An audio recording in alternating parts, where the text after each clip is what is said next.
If you're a runner in your 50s and up wondering if a super trainer is right for you, you're in the right place. This is the third and final episode in our comprehensive guide to the best super trainers for runners over 50. Episode 1 provides a primer on what exactly a super trainer is, followed by pros and cons specifically for folks 50 and up. In episode 2, we shine a light on our top picks from across the super trainer category for runners over 50, and discuss the types of runners most likely to enjoy each pick.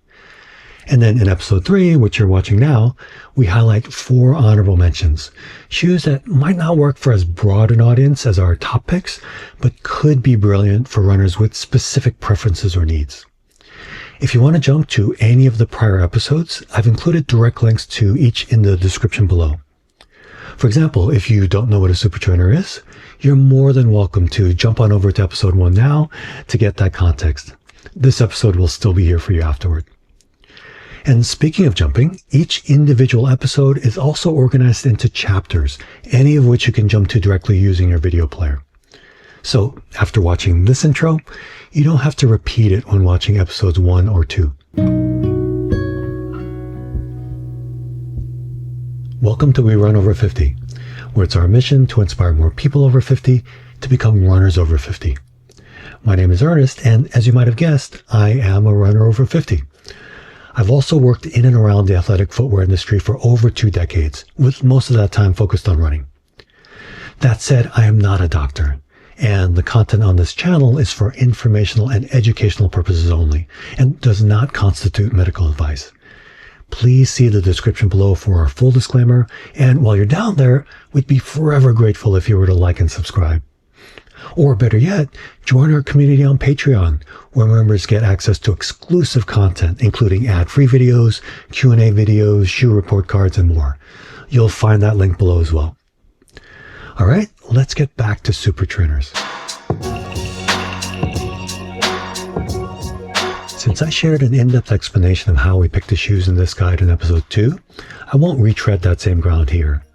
But by way of a quick recap, I applied 2 simple criteria to the over 50 different footwear models I've tested over the past year. Those criteria were, first, is the shoe a super trainer? And second, if yes, does it deliver against our distinct needs as runners over 50? The first criterion narrowed our pool of candidates down to an even dozen, while the second gave us a framework for ranking the remaining shoes. After a lot of running and even more analysis, 4 candidates rose to the top. And those are the top picks featured in episode 2. Again, I've included a link to that episode in the description below. I believe strongly that most runners over 50 in search of a super trainer will be well served by starting that search with 1 or more of our top picks. And yet, I recognize that the spectrum of runners' preferences is very wide, far too wide to be fully addressed by just 4 shoes. So that's what this episode is all about, highlighting 4 honorable mentions that might not deliver for as broad an audience as our top picks, but may nonetheless be perfect for you. Now, given that in sum this guide is already longer than most feature films, I'm not going to go as deep into our honorable mentions as I did with our top picks. I will, though, speak to the attributes that could make a given honorable mention an even better choice for a specific audience than any of our top picks. To give you visibility into our process, I'll also show a report card for each honorable mention, so you can see how they deliver against our key needs as runners over 50.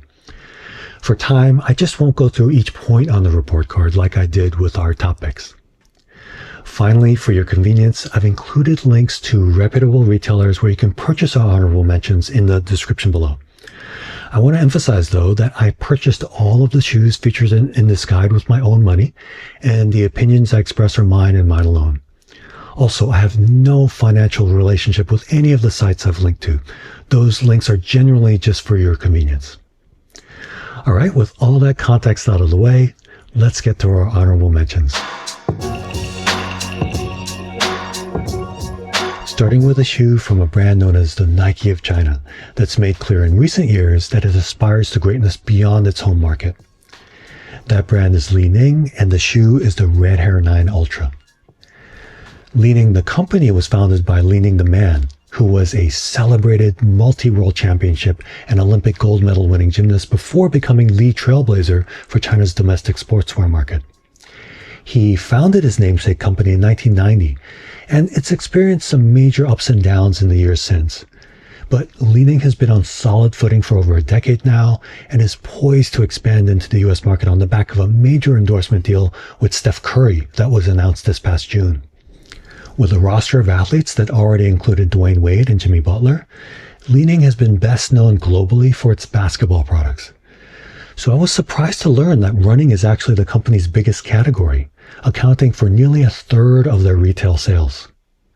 But then I ran in the Red Hare 9 Ultra and quickly came to understand why the brand has attracted so many fans amongst runners in China, a fandom that's just starting to spread westward. As you can see, the Red Hare 9 Ultra is a big boy. With a very high heel stack height of 46 millimeters, it's effectively tied with the ASICS Megablast 3 as the tallest shoe in our guide. Like the Megablast 3, the Red Hare 9 Ultra also features a moderate 8mm heel ball offset and a pronounced forefoot rocker. Combined with the shoe's remarkable cushioning, the net result for most runners should be reduced loading on the Achilles and calf, which is a boon for those of us in middle age and older. Speaking of cushioning, that's really the shoe's calling card. Its midsole is comprised of 3 distinct layers, each made of the same advanced chemistry but tuned differently. The topmost layer that your foot engages with is both soft and bouncy, imparting great step and comfort. The layer below that is the really interesting one. As I mentioned, all 3 layers of foam are made of the same chemistry, but in the middle layer, that foam is encased within what seems to be a polyurea-like membrane. You can see it exposed along the bottom of the midsole as well. This membrane is thin and very pliable, but has, in my testing, proven to be surprisingly durable. As I understand it, the idea is that the membrane amplifies the resilience of the foam. It makes the foam snap back to its original shape even more quickly. The downside of a membrane, or skin, is that it can reduce the compressibility of a foam. But my impression is that the team at Li-Ning has countered this by making the foam in this middle layer even softer than the one above it. In effect, they've introduced a new lever by which they can tune a foam's performance, which is pretty interesting. Finally, the bottommost layer is again the same chemistry, but this time manufactured by way of a bead foaming process that, all other things being equal, results in a stiffer, firmer component. And that's intentional because this layer is meant to serve as the foundation for the midsole as a whole, helping to stabilize the more compliant layers above it. The result is a ride that really surprised me. Based on its appearance, I assumed the Red Hare 9 Ultra was going to offer the performance of a max cushion daily trainer. And there's nothing wrong with that. But max cushion shoes are generally best suited to the slower, lower intensity end of the performance spectrum, as we discussed in the first episode of this guide.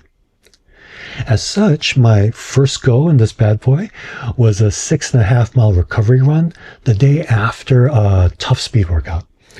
I intentionally started out much slower than my typical easy run pace, with my first mile spanning about 9 minutes 30 seconds. And the Red Hare 9 Ultra felt fantastic, delivering exactly the sort of plush, easygoing ride you want from a max cushion shoe. Because this was a recovery run, I wasn't paying attention to my pace. I was just kind of plodding along at what I thought was a roughly consistent speed. So I actually did a double take when I checked my pace at the end of the run and saw that I covered the last mile in 8 minutes 30 seconds, a full minute faster on tired legs without trying at all to speed up. That's when I realized the Red Hare 9 Ultra is more than just a max cushion shoe. It truly is a super trainer with pace versatility that stretches all the way from the easiest recovery runs through to up-tempo workouts. Case in point, one of my later sessions in the shoe was an easy run with stride repeats, and I hit a pace of 6 minutes 35 seconds from my final stride, which is faster than my mile race pace. So this thing can go. What's cool is that the character of the Red Hare 9 Ultra's ride seems to transform based on how much you put into it. As I touched on earlier, at slower paces, it felt soft. It offered enough springiness to make the run feel fun, but not so much that I felt like I needed to run faster, which can be the case in some super trainers and most super shoes.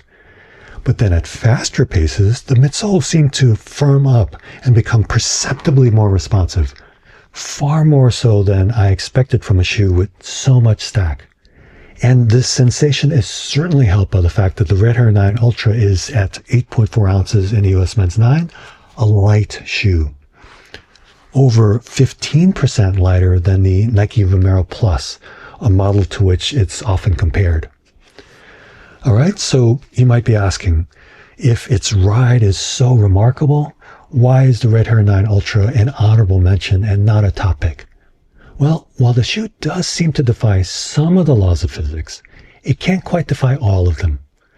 Specifically, with its exceptionally tall midsole, the bulk of which is also exceptionally soft, the Red Hare 9 Ultra tends to amplify any quirks you may have in your gait. So a small tendency toward overpronation, which may be an absolutely normal part of your innate foot strike, can become excessive overpronation when running in the Red Hare 9 Ultra. For example, in this video from a fantastic YouTuber named Hare, you can see both of his feet moving through a very wide range of pronation, much wider than he exhibits in other shoes. Quick side note, if you're interested in Chinese domestic market running shoes, Hui's channel is a must-watch. I'll include a link in the description.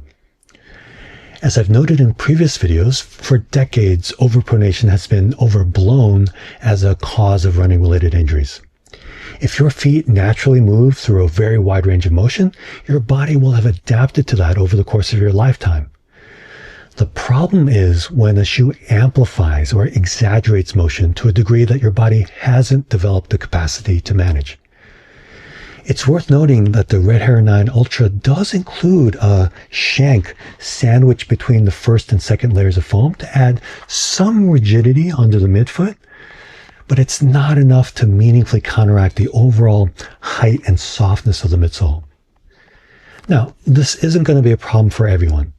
If you have a largely neutral gait, I think you'll be able to log big miles in the Red Hare 9 Ultra with no issues.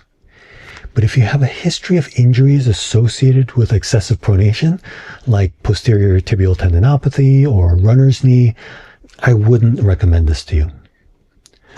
Another potential downside for some folks is going to be the shoe's fit. On the plus side, I described the Red Hare 9 Ultra as true to size for length. And while I've seen quite a few reviews suggesting it's narrow, I didn't find that to be the case, and my feet measure as 2E in width. The shoe's eye stays are widely set, which gives you a lot of leeway to tune its fit. So if you have a pair and they feel narrow to you out of the box, try loosening the laces all the way down to the bottommost row of eyelets, and that should make a big difference. That all sounds great, right? Well, the problem I encountered is that the toe box gets quite shallow, particularly over the big toe. And this could become a big problem for your big toe nails if you're a high mileage runner. You could try going up a half size, but then I think other parts of the upper will end up feeling too loose. So if you know that you tend to need a good amount of vertical volume at the front of a shoe, I would steer clear of the Red Hare 9 Ultra. Finally, when it comes to orthotics, because the shoe's sock liner is glued in, its accommodation for inserts is limited. Combined with the vertically challenged toe box, that really makes this a no-go if you rely on orthotics. Now, I've just gone through a bunch of potential cons, but one major pro that's worth highlighting is the Red Hare 9 Ultra's incredible price of $150 US. In terms of the amount of shoe and technology you're getting, I don't think there's a better value on the market today.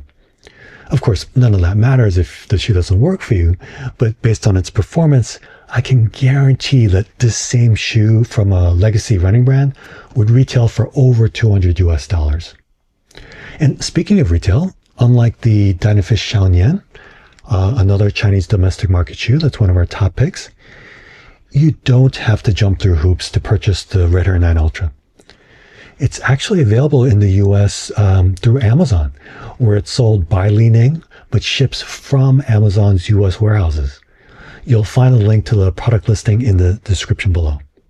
All right, to sum up, the Li-Ning Red Hare 9 Ultra is a true super trainer that offers one of the most fun and exciting cushioning experiences available today. It's as happy to go slow as it is to go fast, and I think it can be a great choice for bigger runners who crave maximum cushioning for every run. It's also a remarkable value at its MSRP of $150 US. On the downside, its very tall, very soft ride will amplify any quirks in your gait, making it best suited to runners with a neutral foot strike. Now, I used the term bigger runners just a minute ago, and I think it's worth taking a minute to interrogate that. First, there's no standard definition for what constitutes a bigger runner. You'll find a wide range of interpretations. To me, the clearest definition comes from the world of biomechanics, where researchers study human movement. In some cases, that includes comparisons of populations with different body mass indexes, including populations classified as obese based on their BMI. Now, BMI is widely recognized as an imperfect tool for gauging a person's health. But for the purposes of this discussion on mass and movement, if we were to use obesity as defined by the research community as a proxy for bigger runners, I think that would make the existing research around this topic more concrete and understandable for us lay people. So to that end, the research community defines obesity as an adult body mass index of 30 or higher. Taking 30 as our baseline, that translates to roughly 209 pounds for a 5'10" man and roughly 174 pounds for a 5'4" woman. Okay, so let's say those are our thresholds for bigger, heavier runners. When you dig into the research on the footwear needs of heavier runners, things get really interesting. Dr. Matthew Klein, founder of the Fantastic Doctors of Running platform, published a great article on this topic a few years back. In it, he notes that the common assumption is that heavier runners need more cushion. However, this has frequently been found not to be true. In fact, multiple studies have shown that body mass is not a risk factor for the development of knee joint or patellofemoral pain syndromes. And, perhaps by way of explanation, research has shown that runners with obesity actually dampen impact forces and control loading rates far better than runners with no obesity. So the science tells us that the conventional wisdom that bigger runners need more cushioning is incorrect. Now, that being said, in my decades in and around the running footwear industry, I have noticed that bigger runners do tend to gravitate toward bigger shoes. Not necessarily softer shoes, but bigger ones. For example, back in the olden days, before the advent of Max Cushion Daily Trainers, I encountered many bigger runners who swore by the Brooks Beast, which was a big, stiff shoe. Is this just a function of conventional wisdom coloring people's product choices? Perhaps. Or maybe it's bigger runners intuitively recognizing that while they don't necessarily need a softer shoe, they do need one that offers more substance under and around the foot. If you're a bigger runner and this rings true to you, I have two alternative super trainer suggestions that you may prefer over the very soft Li-Ning Red Hare 9 Ultra. First is the Kiprun Kipstorm Tempo. As I noted in our full review for the shoe, which you can see in episode 2 of this guide, the Kipstorm Tempo is my top pick for bigger runners, and really anyone who prefers a firmer, steadier feel underfoot. While it's a bit pricier than the Red Hare 9 Ultra with an MSRP of $170, the Kipstorm Tempo is still a great value in the super trainer space. Next, while it's not a top pick or an honorable mention, another shoe worth considering if you're a bigger runner is the Adidas Hyperboost Edge. Like the Red Hare 9 Ultra, the magic of the Hyperboost Edge is all in the shoe's midsole. It can take a run, maybe even 2 to break in, and even then it's not soft, but it is very responsive. Given its bulky appearance, the shoe is also surprisingly light, 8.7 ounces in a US Men's 9. The combo of its responsiveness and lightweight mean the Hyperboost Edge can pick up the pace. but I found it's best suited to long-distance cruising. As to why I'm not highlighting the Hyperboost Edge as an honorable mention, as impressive as its midsole is in some respects, its geometry and rigidity, particularly through the back half of the shoe, result in a clunky transition from initial contact to a mid-stance. I felt like my feet were constantly fighting against the shoe through those initial phases of foot strike. It's possible, though, that a runner with greater mass or who simply strikes the ground with more force may be better equipped to maximize the midsole's potential. Finally, in my experience, the upper of the Hyperboost Edge is a net negative. It's not terrible, but it is overbuilt, too stiff in too many places, and woefully lacking in breathability. So a mixed bag, and with an MSRP of $200 US, it's not a shoe I can recommend. That said, if you're a bigger runner in search of a super trainer that's substantial but not too soft underfoot, the Adidas Hyperboost Edge is at least worth a look, especially given that it's broadly available at stores like Dick's Sporting Goods and Foot Locker, where you can give it a try in person. Okay, that brings us to the Topo Specter 3, which retails for $170 US. I want to be transparent up front and acknowledge that the Specter 3 really didn't work for me, not in terms of fit or ride. And while that's just one person's experience, going by our research-based framework, I believe the shoe will prove a poor match for most runners over 50. Given this, you might be asking, why is it an honorable mention? Well, while the Specter 3 may be a poor choice for most runners over 50, it's the sort of shoe that some runners are going to fall head over heels in love with because it's so specific. If you're picking up what this shoe is putting down, you're going to want to buy multiple pairs because there's nothing else like it. Starting with fit, alongside Ultra, Topo is a leader in the small but growing segment of anatomical or foot-shaped shoes. If you compare the Topo Specter 3 to, say, the Brooks Ghost, which is the archetypal daily trainer these days, you can see that the Topo is much broader across the forefoot. And I should note that both of these shoes are in a US Men's 11 and in what each brand classifies as a standard or medium width. A lot of older folks are gravitating to foot-shaped shoes for walking and everyday wear, thanks to the increased volume and comfort they offer up front. It's important to emphasize, though, that the Specter 3 does not provide a conventionally wide fit. As I mentioned, Topo classifies this as their standard width. They do offer a couple of models in wide, but the Specter 3 is only offered in standard. And as broad as it is across the forefoot, its volume around the midfoot is perceptibly low, lower than a typical standard width shoe. In my experience, this low volume midfoot is characteristic of Topo shoes and a necessary compromise. Because the front third of their uppers are so voluminous, they need to reduce volume around the midfoot, or else your foot would slide around excessively while on the run. This makes Topo shoes in general, and the Specter 3 in particular, less than ideal for folks with high insteps. My issue with the Specter 3's fit was actually on the other end of the spectrum. I have a low instep and found that I needed to really crank the laces down to keep my feet from shifting too far forward within the shoe. And even then, I'd still occasionally feel my toes bumping up against the front of the toe box, particularly when running downhill. Going up a half size may have helped with the toe box bumping, but would have exacerbated my issues with midfoot lockdown.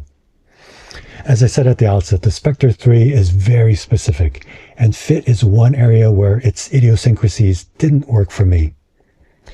On a related note, another area where the Specter 3 may not work for some runners is support for orthotics.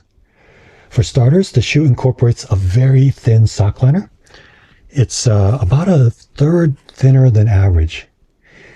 This isn't unusual for super trainers and super shoes that want to stay under the 40 millimeter stack height limit set by World Athletics.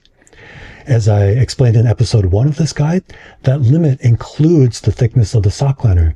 So it makes sense to thin out this component as much as possible so that you can make the midsole, which contributes the most to the shoe's overall performance, as thick as possible. The downside when it comes to orthotics, though, is that means the upper isn't going to offer enough interior volume to accommodate an aftermarket or prescription insert. One other aspect of the Specter 3 that doesn't play well with orthotics is the interesting underfoot geometry of its midsole. You see, I wear these 3/4 length inserts for most of my runs. They're made by a company called Tread Labs, and I love them. They absolutely helped me return to running after I developed a serious case of posterior tibial tendinopathy last year. At this point, they're really more of a security blanket than anything else, but I still use them for most runs. What I love about them is that thanks to their carbon fiber construction, they're incredibly thin. And that thinness combined with their 3/4 length design means they can sit right on top of your shoe's existing sock liner without affecting fit. I've even used these inserts in snugly fitting racing shoes with no issues at all. But during my first run in the Topo Specter 3, I noticed a weird sensation. On every foot strike, it felt like the middle of both of my feet were landing on a small, flat pebble. While a bit weird, this wasn't a showstopper, so I was able to finish the run. And when I checked the bottoms of the shoes, I realized that the sensation corresponded to this structure here. What was happening was that as I loaded the midsole, this structure would compress, but it's prominent enough that its shape translated through to the top of the midsole, to the footbed side. With each stride, that bump pushed against the rigid shell of my inserts, which is what I was feeling. So the downside of this is it's another reason why the Specter 3 doesn't play well with inserts, even ones designed to sit on top of the sock liner. But there is a potential upside, which is that this feature offers dynamic support for the transverse arch. Most people think the foot has only one arch, but in fact, each of our feet has 3 major arches. There's the medial longitudinal arch, which is the one that everyone recognizes, the lateral longitudinal arch, which extends along the length of the outer side of the foot, and the anterior transverse arch, which spans the width of the foot across the joints at the base of the big toes. The transverse arch plays a vital role in absorbing impact and distributing load across the width of the foot, and has also been shown to contribute to the longitudinal stiffness of the foot through propulsion. Most brands generally don't build in support for the transverse arch, with one notable exception, Birkenstock. Their shoes and sandals feature a prominent bump that starts just behind the joints of the big toes, specifically to support the transverse arch. This geometry on the bottom of the Specter 3's midsole does something similar. But as I mentioned, it's dynamic, meaning it only manifests when the midsole is significantly loaded. You probably won't perceive it at all while standing or walking, and honestly, I might not have noticed it even while running if I hadn't done my first run with my inserts. So what's the point of transverse arch support? Well, it can be beneficial for folks who experience pain at the ball of the foot due to conditions like metatarsalgia and Morton's neuroma. Even without this transverse arch support, Topo shoes, with their very wide toe boxes, are a great choice for folks with disorders at the forefoot, including bunions. But this dynamic support feature built into the Specter 3 is an added bonus. There is, however, one forefoot-related condition where I'd suggest caution, and that's big toe stiffness, or hallux rigidus. For starters, the Specter 3's rocker is so aggressive that it actually holds your toes slightly in extension, even when you're just standing, and that could trigger pain. In addition, for a shoe of its thickness, the Specter 3 is surprisingly flexible up front, which is exactly what you don't want if you have big toe stiffness. All right, so that's the forefoot of the Specter 3, including its unique transverse arch support. What about its support under the medial longitudinal arch? I was a little worried about this because the shoe's midsole is significantly waisted, meaning it gets quite narrow, like a waist under the midfoot. On top of that, the midsole does not contact the ground under the medial arch, which can be a recipe for excessive collapse. But I found that on the road, the Specter 3 felt reassuringly stable with a naturally supportive feel under the medial arch. I think this is partly down to the fact that the midsole wraps high up along the sides of the rear foot, which helps stabilize the heel from initial contact through mid-stance. From there, the shoe's very early stage rocker gets you out of mid-stance and into propulsion almost instantaneously. By reducing the duration of pronation, the midsole mitigates that risk of excessive medial collapse that I associated with its narrow midfoot. I think that's a good segue into attributes related to the Specter 3's ride. And this is where I'd say the biggest problems lie in terms of its suitability for runners over 50. Starting with its low heel ball offset of 5 millimeters. Even though my sweet spot for heel ball offset falls in the moderate category, I've done a lot of running in shoes with low heel ball offsets. For example, one of my favorite shoes for long runs with some pace to them is the Hoka Mach 7, which features the same 5mm offset as the Specter 3.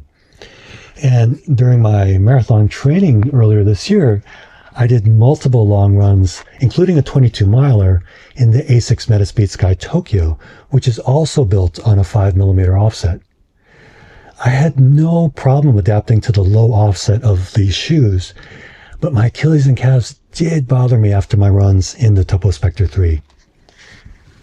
And I think this is a function of the shoe's low offset, combined with its springy, but mostly very soft midsole foam. That foam is made of an advanced high-performance chemistry, the same aliphatic TPU featured in two of our top picks, the Kiprun Kipstorm Tempo and ASICS Superblast 3. In the Specter 3, the foam is tuned way over to the soft end of the spectrum. And unlike the Kipstorm Tempo and Superblast, it isn't buttressed by a firmer, more supportive layer of foam. Instead, it's just one thick chunk of very soft ATPU. And in my opinion, it's too soft. For example, on initial contact through mid-stance, your rear foot really sinks into the foam, making the shoe's already low 5mm offset even lower. And beyond the issue of Achilles strain, I found that the over-compressibility of the Specter 3's midsole gave it a more one-dimensional character. By which I mean it felt, to me, to be most at home at comfortable cruising paces, the sorts of runs you do in a max cushion daily trainer. Because the Specter 3 is truly light at 7.9 ounces in the US Men's 9, you can pick up the pace in the shoe. It just didn't give me that raring to go feeling that I get from the best super trainers. So, the Topo Specter 3 is an odd duck. It has all the ingredients of a super trainer, but it just didn't feel like one to me. And I found that its low heel ball offset, which is even lower in practice, increased the strain on my Achilles and calves, making it a shoe I wouldn't recommend to most runners over 50. And yet, it's the closest thing there is today to a super trainer in a wide fit. As I mentioned, it's actually on the narrow side through the midfoot, but if you have a very broad forefoot, the Specter 3 is pretty much the only super trainer game in town. And getting even more specific, if you have certain forefoot issues like metatarsalgia or Morton's neuroma or bunions, the Specter 3 with its voluminous toe box and unique dynamic transverse arch support can be singularly beneficial. Now, if forefoot volume is a priority for you, there are two options from amongst our top picks that I think are worth considering alongside the Specter 3. First is the Dynafish Xiaoyan. While it may not appear particularly wide, when equipped with its stock ultra-thin sock liner, its upper is actually surprisingly voluminous. To my feet, even more voluminous than a typical 2E width shoe. So the Xiaonian can be a great choice for those of us with wide and high volume feet. Finally, the other option I'd suggest is the ASICS Superblast 3. Its forefoot is not nearly as voluminous as the Specters or the Xiaonians, but it is more generous than your typical standard width shoe. I labeled it the long distance champ amongst our top picks, in part because its upper remained so comfortable over my longest long runs. Hopefully, across these three options, even the most broad-footed amongst you out there can find the super trainer you love. All right, that brings us to the ASICS Megablast, which is a speed demon that eats up the miles. Unfortunately, it also has a seemingly insatiable appetite for toes. I'm going to be uncharacteristically succinct when it comes to the Megablast because I think it's a pretty straightforward proposition. If your top priority in a training shoe is speed over distance, there is no better super trainer on the market today than the ASICS Megablast. Yes, at $225 US, it's crazy expensive. But again, if you crave speed over distance, you get what you pay for with the Megablast. Its one-piece aliphatic TPU midsole is firm, springy, and tuned for performance. On the downside, it compromises on comfort when you're not pushing the pace. As such, the Megablast doesn't stretch as far toward the low-intensity end of the what it's designed for spectrum as compared to the other shoes in this guide. In other words, it's not a shoe I'd recommend for recovery runs. But the biggest downside of the Megablast is its upper, and specifically its toe box, which is far and away the worst in this guide. It's way too tapered and way too shallow over the big toe. And the shortcomings of its shaping are amplified by the awful material that ASICS, for some incomprehensible reason, chose to go with. It's static, brittle. I mean, listen to this. Does that sound like something you'd want up against your foot for 20 plus miles? And I'm not sure if you'll be able to see this on camera, but every pair of the Megablast I've seen has exhibited this creasing at the tip of the toe box. This tells you there's a fault in the pattern of the upper, in the material, in the manufacturing, or all of the above. I've seen some ASICS reps say that this upper is race-inspired to explain why its material is so thin and its toe box so tapered. But that's no excuse for crap fit, as evidenced by ASICS' own actual racing shoes, their Metaspeed series. This is the Metaspeed Sky Tokyo, and it offers a much more comfortable, much more accommodating fit through the toe box. So the Megablast is a great platform let down by an unforgivably bad upper. Its midsole is so good that, as much as I hate its upper, I've logged over 125 miles in these shoes, including one long run of over 17 miles. And to that point, my experience, which aligns with reports from other runners, suggests that this midsole is also remarkably durable.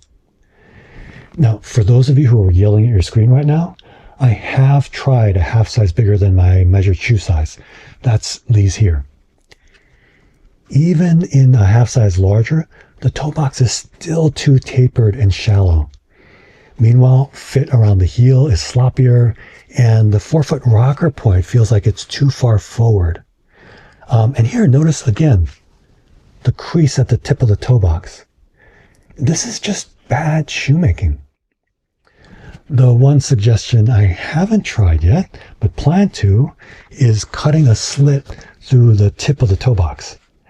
An excellent UK-based YouTuber called The Fod Runner documented his experience doing this, and I'll include a link to his video in the description below. Of course, you shouldn't have to cut open the upper on a $225 pair of shoes to keep them from destroying your toes. But my willingness to give it a go is another illustration of how good this shoe's midsole is. This bottom with the upper from the Superblast 3 would be my perfect shoe. Alright, so that's the Megablast. It delivers on speed over distance like nothing else in the Super Trainer category. but that comes at a price in dollars as well as comfort, particularly at your toes. If you're looking for alternatives, amongst our top picks, the ASICS Megablast 3 delivers on the distance part of the equation with fantastic comfort that'll hold up for your longest runs, but it can't match the top end speed of the Megablast. If speed is your priority, I'd say the closest match is the Kip Run Kipstorm Tempo, which also rewards pace, but without punishing your toes. Its only shortcoming is that, in my experience, it's not up to the longest of workouts. But if you typically max out at 10 to 12 miles, the Kipstorm Tempo would be a great and more affordable alternative to the Megablast. See episode 2 of this guide for full-length reviews of the Megablast 3 and Kipstorm Tempo. And that brings us to our final honorable mention, the Saucony Endorphin Elite 3, which is a cheat code in more ways than one. First, more than any other shoe in this guide, the Endorphin Elite 3 makes running easier. And I don't mean that in a qualitative, hey, my run felt easier today sort of way. Instead, I mean it from a quantitative perspective, as in, if I had the gear to measure such things, I'd be able to show that I consistently use less energy to run at a given pace in these shoes. Put another way, running in them feels like cheating. And that leads to the second reason it's a cheat code, which is that the Saucony Endorphin Elite 3 is a true super shoe. So I'm cheating by including it here in this guide to super trainers. If you want to dive into the distinction between super shoes and super trainers, please jump on over to the first episode in this guide where I explain how they're related and the things that set them apart. I've included a link in the description below. So why have I cheated by including this particular super shoe in this guide to super trainers? Well, it's because of all the super shoes on the market today, the Saucony Endorphin Elite 3 is the one that I believe could do double duty as a super trainer for runners over 50. For context, as I explained in the first episode, super shoes are, as a rule, highly specialized products filled with all kinds of technologies, but also marked by all kinds of compromises to enable their wearers to be as fast as they can possibly be on race days. For example, the Puma Faststar Nitro Elite 3 is arguably the fastest super shoe on the market today. And having run in it, I can attest to its performance, even for a mid-pack runner like myself. But that bleeding edge performance does come with compromises that make it less well suited as a training shoe. For starters, its svelte, ultra minimal upper isn't particularly comfortable. Now, if all you care about is using it to set a PR in 1 or 2 races a year, that's fine. But if you want to be able to train in it multiple times a week, that lack of comfort would make it a non-starter for most. Similarly, Puma reports an average lifespan for the Faststar Nitro Elite 3 of 300 kilometers, which converts to about 186 miles of wear. Again, that might be fine if you're only using it for 1 or 2 races a year, but it's untenable if you want to be able to train in it with any regularity, especially considering its MSRP of $300 US. Finally, the compromise with perhaps the biggest implications for runners over 50 is that the Faststar Nitro Elite 3 demands a lot of your body. The euphemism you'll see used in many reviews is that it's a quote-unquote aggressive shoe. Stated more clearly, if you don't already have excellent running mechanics and high capacity in your lower legs, this shoe will punish your calves and Achilles. For folks in middle age and older who are more susceptible to Achilles injuries, that makes the Faststar Nitro Elite 3 an option to approach with caution for race days and to almost certainly avoid for training. But not all super shoes make the same compromises. For example, in episode 1 of this guide, I referenced a large-scale injury study which found that over the course of a 12-week half-marathon training program, recreational runners in the Nike Alpha Fly 3, another true super shoe, had a 53% lower risk of injury than runners in a control shoe, which was a conventional daily trainer. So while some super shoes may push your body to its red line and beyond, others can actually be protective and reduce your risk of injury. To my feet, the Saucony Endorphin Elite 3 occupies that second protective camp, which is why I went against my own criteria and included it here in our honorable mentions. Core to its appeal is its extraordinary cushioning. In a roundup full of shoes with mind-blowing midsole performance, the Endorphin Elite 3 still somehow manages to stand apart. Its midsole foam is just unbelievably soft, far softer than the Topo Specter 3s, which I critique for being too soft. And yet, the Endorphin Elite 3's foam is also remarkably responsive, which keeps it from feeling too laid back. Given that it's a race-legal super shoe, the heel stack height of the Endorphin Elite 3 is limited to 40 millimeters. But because this foam is both so compressible and so resilient, it has an outsized capacity to store and release energy through foot strike. And this incredible foam is further amplified by a full-length carbon fiber plate. As I explained in episode 1, broadly speaking, a key distinction between super shoes and super trainers is that the latter generally don't include full-length plates made of ultra-stiff materials like carbon fiber. And many runners view this lack of a plate in super trainers as a positive, as there's growing concern that regularly training in carbon-plated shoes can increase injury risk.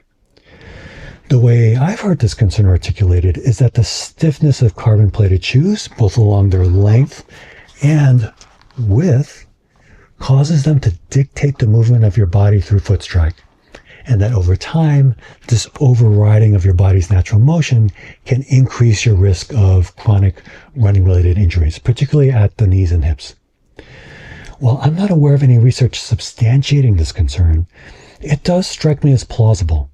And speaking personally, I've avoided training in carbon-plated shoes simply out of preference. While I'm willing to tolerate the extreme rigidity of a shoe like the Puma Fast Star Nitro Elite 3 for a race, that's not the kind of experience I want for my training miles. And yet, I've really enjoyed doing long, easy runs in the Saucony Endorphin Elite 3, in addition to faster workouts. Its midsole has this chameleon-like ability to shift from soft and pillowy at slower efforts to soft and springy when I pick up the pace. Key to this versatility, I believe, is the interaction between its ultra-soft, ultra-responsive midsole and its uniquely engineered carbon fiber plate, which you can see peeking through the bottom here. Most super shoes feature solid plates embedded in their midsoles, like this example. The goal is to maximize longitudinal stiffness, or stiffness along the length of the midsole, in a way that reduces work at the ankle. This spoon-like curvature that mirrors the shape of the shoe's forefoot rocker is seen as critical to delivering on that goal. One negative side effect of this approach, though, is that these plates also impart very high stiffness along the width of the midsole. And at least in my experience, it's this side-to-side stiffness that tends to make super shoes feel like they're wearing me instead of the other way around. Now, as I mentioned, the Endorphin Elite 3 does feature a curved carbon fiber plate very similar to this one in profile. But when viewed from above, as shown in the image over my shoulder from Run Shoe Bible on Instagram, you can see that the front of the plate is slotted, kind of like the tines on a fork, in contrast to a conventional solid plate. This clever design maintains the plate's longitudinal stiffness while allowing flex along its width. So by way of comparison, if I try to flex the forefoot of the Fast Star Nitro Elite 3 along its width, I get almost no movement. By contrast, the Endorphin Elite 3 with its ultra soft foam and slotted plate offers side-to-side movement comparable to that of a non-plated shoe, while retaining that very high longitudinal stiffness you want from a super shoe. I think this is a big factor in the Elite 3's runnability and versatility beyond race day. As I mentioned, I've done speed work in this shoe at my marathon race pace and faster, but I've also worn it for easy runs, which I would not choose to do in really any other super shoe. Another factor that contributes to the Endorphin Elite 3's versatility is the degree to which it supports the foot. A shoe that's this soft invariably compromises stability, and the word marshmallowy did pop into my head the first time I tried it on. But when on the run, the shoe was far more supportive and stable than I expected. Part of the credit here goes to the width of its midsole, which is much broader across the rear and midfoot than most other super shoes. I'll just pull in the Fastar Natural Elite 3 again for comparison. Based on my calipers, the Endorphin Elite 3 is over 13% wider across the heel. And then at the midfoot, there's no comparison at all, because the Fastar has zero midsole foam across the midfoot, while the Endorphin Elite 3 offers a very wide base and maintains ground contact under the arch. Now, of course, this additional foam does add weight. Thanks to all of its cutaways, the Puma is truly feathery at just 6 ounces in the US Men's 9, whereas the Endorphin Elite 3 weighs in at about 7.2 ounces, which puts it in the same lightweight classification as most super trainers. Now, just one last point to make here. In addition to its broad base, the Elite 3 also wraps up quite high along both sides of the midfoot. And the result is support at the arch that feels reassuringly natural and contributes to the shoe's overall stability. Moving to the upper, this is another standout feature for me because it is just supremely comfortable. Out of all the shoes in this guide, including our top picks, this is my favorite upper. Why? Well, like the shoe as a whole, it's surprisingly accommodating while still providing the performance you need from a race shoe. I particularly appreciate its toe box, which offers generous clearance and does not taper excessively against the big toe. This boosts comfort and maximizes the foot's capacity to generate power through toe off. The design around the rear foot is a thing of beauty as well, with shaping that locks the heel in place without a stiff heel counter. This makes the Elite 3 absolutely worth considering if you have a Haglund's deformity or any other issue that increases sensitivity along the back of your foot. Now, the Elite 3 is only offered in a standard medium width, and while it worked great for my 2E feet, I wouldn't recommend it to anyone dealing with moderate to extreme bunions. I'd also be cautious if you have big toe stiffness. While the shoe's plate prevents any flex at the ball of the foot, the combination of its aggressive forefoot rocker and uber soft foam could nonetheless push your toes into extension. As for orthotics, the shape of the Elite 3's footbed and its glued-in sock liner make it a poor match if you rely on inserts. Now, just 2 last things to highlight related to the upper. First, the Endorphin Elite 3 is the only super shoe I'm aware of that incorporates reflective elements to enhance your visibility in low light conditions. This element here, as well as this strip of material along the toe box, are made of highly reflective materials. I think there's an argument to be made that a super shoe that's engineered to maximize your performance on race days doesn't need reflective elements. But I applaud the team at Saucony for recognizing that some people are going to use the Elite 3 for training. And in that context, low light visibility can literally be a lifesaver. So thank you to whoever made that call. Finally, another touch I really appreciate is this elastic band that spans the eye stays. I could be wrong, but I believe it's there to hold down the ends of your laces, like I've done here, so that they don't flop around while you're trying to set a PR. Taken together, these little touches gave me the impression that there were actual people behind this thing, rather than some faceless corporation. People who genuinely gave a damn about the shoe, and more importantly, the people wearing it. Alright, so the Saucony Endorphin Elite 3 is a rare bird. a bona fide super shoe with the range and versatility of a super trainer. And I think its protectiveness makes it a particularly good choice for runners over 50.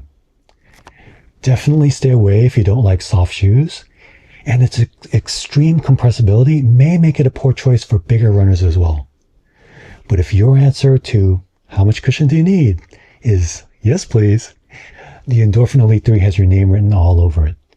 It very well may be the softest shoe available on the market today. What makes it so much fun though is that it's also incredibly responsive. Honestly, I can't help but smile whenever I run in these things. They really do make running fun. Now, one big consideration is price. With an MSRP of $290 US, the Endorphin Elite 3 is priced like the super shoe that it is. And if you measure the value of a super shoe by the seconds it shaves off your race times, this isn't worth it. It's not the fastest shoe out there. But if instead your primary measure of value is based on versatility, all the different kinds of runs you can use the shoe for, the Endorphin Elite 3 offers unique value. As a runner over 50, it could be your one shoe to rule them all, from race days all the way through to recovery runs. While I haven't logged enough time in my pair to really speak to durability, reviews of its predecessor, which featured the same foam chemistry, consistently remarked on how well it continued to perform over hundreds of miles of wear. So here again, performance outside the typical envelope of a super shoe. Okay, I recognize that I've cheated by including the Saucony Endorphin Elite 3 in this guide to super trainers. But I'm a big believer in the great Katharine Hepburn's credo that if you obey all the rules, you miss all the fun. If you're willing to disregard the category labels and adopt the Endorphin Elite 3 as a truly super training shoe, you may just find yourself rewarded with the most entertaining and inspiring shoe you've ever run in. All right, so these are our 4 honorable mentions from the super trainer category for runners over 50, circa mid-2026. I'll lay them out for you in order from least to most expensive. Starting with the Li-Ning Red Hare 9 Ultra, the Topo Specter 3, the ASICS Megablast, and the Saucony Endorphin Elite 3. Feel free to screen grab this chart for future reference. It's also available as a downloadable PDF for members of our Patreon community. See our Patreon link in the description below. Now, if you haven't seen them already, please note that there are 2 other episodes in this guide. In the first, we explain what a super trainer is, along with the potential pros and cons for runners over 50. And in the second, we highlight the 4 shoes we believe are the best super trainers for runners over 50. I've included direct links to those episodes in the description as well. And however much of this guide you've seen, we hope it's been helpful for you, whether you're an experienced, new, or aspiring runner. And if it has been helpful, I hope you'll give it a like and share it with a friend. Liking and sharing will let YouTube know that there is an audience of, let's say, mature folks out there who are hungry for content like this. And please don't hesitate to post questions or feedback in the comments. That's a great way for us to learn together. Finally, if you want to see more from us, please do subscribe, or better yet, join our community of like-minded people over 50 who are becoming runners over 50 over on Patreon. Again, you'll find a link in the description. Thanks so much for watching, and happy running.